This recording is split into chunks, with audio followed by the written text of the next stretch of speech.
Hey, welcome back. Eric Arnold here in the secondary studio. Quick episode of the Sports Barn here, 2 a.m.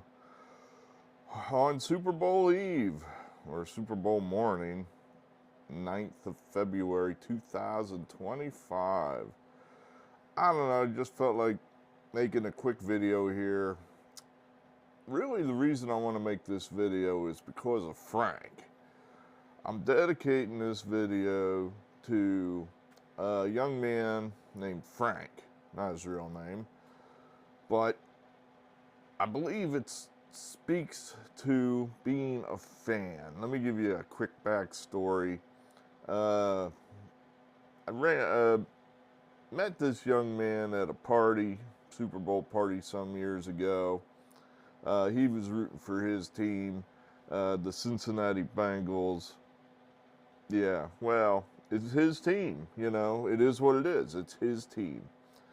And I had to watch Frank get his guts ripped out as the Bengals came from ahead to lose that Super Bowl to the, were they the St. Louis Rams then? Los Angeles Rams? The Rams. Nobody cares where they're from. They're just the Rams. They've been like half a dozen places in their life in the NFL. Anyway, so Frank gets his guts ripped out because he's a real fan. And poor Frank has to endure this with his parents at this party. And as Frank's getting his heart broken, his mother is over there trying to console him as Frank is just, just beside himself with grief and sorrow. And I thought, this is the worst ever. This is the worst ever. And not only that, she's telling him things that, frankly, she thinks is going to help him. It's okay, honey. It's just a game. No! That's what I want to get across to people, the young fans of this country. It's not just a game. It matters. It matters to us. It's why we watch these games. Let yourself be a fan. Let yourself get involved in it. It's worth it when you win. Now, I know next to nothing about that because I'm from Philadelphia. So we hardly ever win. And usually we get our guts ripped out and our hearts broken. And Frank, my turn is tomorrow. And I'll cut to the chase. I'm not getting my heart broken tomorrow. The Eagles are going to kill the Chiefs. Kill them. 38-20, so it is written. 38-20, Eagles, so it is written. But back to being a fan. Yeah, I was trying to tamp down my expectations and just kind of, all right, don't get too excited here. Because 2 years ago when the Eagles lost to the Chiefs, it was awful. I mean, for me, it was really heartbreaking. The word, it seems like there's another word that it would more convey the pain. It was, I loved that team. I loved that team. It was a team that was winning, and they were winning in my city, doing it my way. Doing it my way. Run the ball. Run the ball. You got a yard, don't throw the ball 20 yards sideways to pick up a yard. Just go from point A to point B.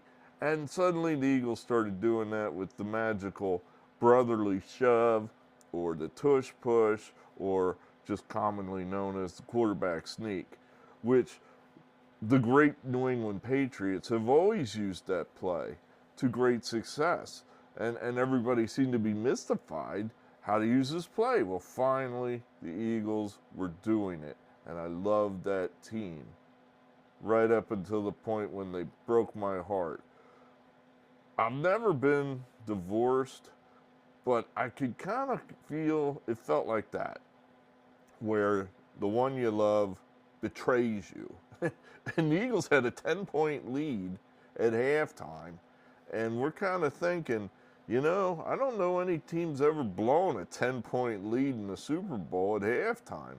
Well, the Eagles figured out a way to do it because, you could say because Patrick Mahomes and the Chiefs are great. I would say it's more just because we're from Philadelphia and we figure out ways to, break people's hearts from Philadelphia. And we did it. And I was just, not only was I crushed, I guess, like I said, it felt like being divorced in that it was suddenly like, you betrayed me. You bitch. You fucking bitch. And that's how I felt. So I hated the Eagles after that. I hated them all last year. I hated them at the start of this season. And now they're tricking me, maybe. I don't know. I'm if they are, you got me. You got me. You fooled me. I'm all in. You reeled me back in. I believe that this is the best team in football. I believe they're going to beat the hell out of the Chiefs tomorrow. Their defense is better than it was 2 years ago. The running game, forget about it. Saquon Barkley, as opposed to the, frankly, not very good Miles Sanders, who was our running back in 22. Yeah, exactly. Where's Miles Sanders now? You don't even know. He doesn't even start in the NFL. He's basically out of football. So, really, the young players on defense, I didn't see this coming. I really didn't think the Eagles were going to be very good. But then my judgment was probably clouded by my disgust for this team that had betrayed me. But their defense has just gelled this season.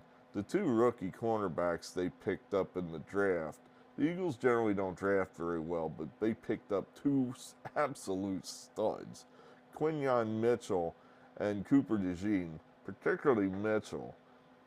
It's night and day what they had previously.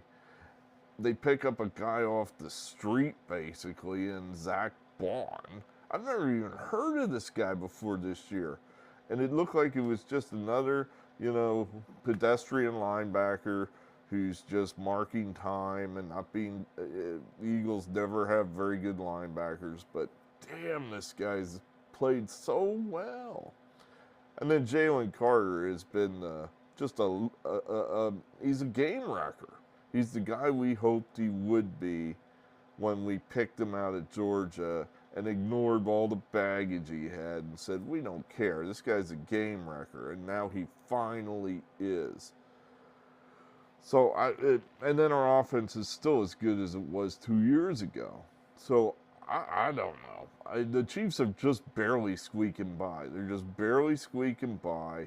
And everybody says, well, they're like the Bulls. They're just they keep you at arm's length and they just toy with you. But when they need it, they're going to turn it on. No, I actually don't think they're that good. So we'll see. But, I'm all in. I'm all in, Frank. I have decided I'm not hedging my bets. I think the Eagles are going to kill the Chiefs. I believe it. It's not just a homer pick. I actually think that's what's going to happen. I'm ready to have my heart broken again. I'm ready to, but I don't think it's going to happen. I really don't think this one's going to happen. I think finally we're going to have a team that's just going to walk through another team in a championship game, and it's going to be just boom, over. The Eagles, it'll probably be close at halftime, probably Eagles up a couple points, and then they're going to pull away in the second half. That's how I see this game going. I don't even know where that falls on the over-under number. 58, I guess that's over. I'm not betting it. I got enough emotionally invested this already. Frank, don't be embarrassed. Commit yourself emotionally. It's okay. I mean, I know you're going to. I thought about the Eagles having a second chance. Do you know how valuable that is? Do you know how rare that is? People go to their graves begging for a second chance at whatever they screwed up. A relationship, a sporting event. You didn't want to do that one big mistake in your life that cost you, whatever.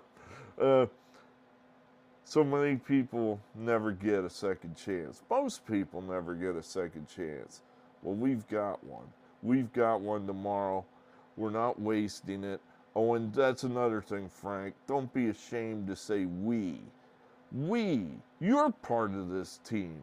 You are. Whatever team that you're emotionally invested in, that's the team that you can go ahead and say we with. If you want to punch a hole in the wall when they lose, then it's we. If you want to cry when they lose, it's we. If you're just watching a game and their team loses and you're over it in 10 minutes, then you're really not emotionally invested in that team. It goes both ways. You can't celebrate a win unless you're upset when they lose. So you can't really feel the highs, the real highs, unless you totally commit. You must totally commit, Frank. Commit. Commit to your team. You must commit. I get it that your team's the Bengals and the Reds. Ugh. But little victories. Rome wasn't built in a day, but you have to commit. You have to emotionally be invested. So that's the one thing I would leave with our young fans out there like Frank. Don't let people tell you it's okay. Don't take it so seriously. Take it seriously. Take it seriously. Do it. Be that 10-year-old kid again. I know you're like 33, but be that 10-year-old kid again. You gotta do that because then you can enjoy when it finally happens. I think I was in my mid-30s before the Philadelphia team actually won something. So sometimes it's a long wait. Anyway, that's all I gotta say. 38-20, Eagles easy tomorrow, no problem. We'll see you again. I don't know when, but I just felt like I'd make a quick video here and let you know where I'm putting my bet for tomorrow. We'll see you later. I believe in free speech. Hey, now we can have some. I'm Eric Arnold, signing off.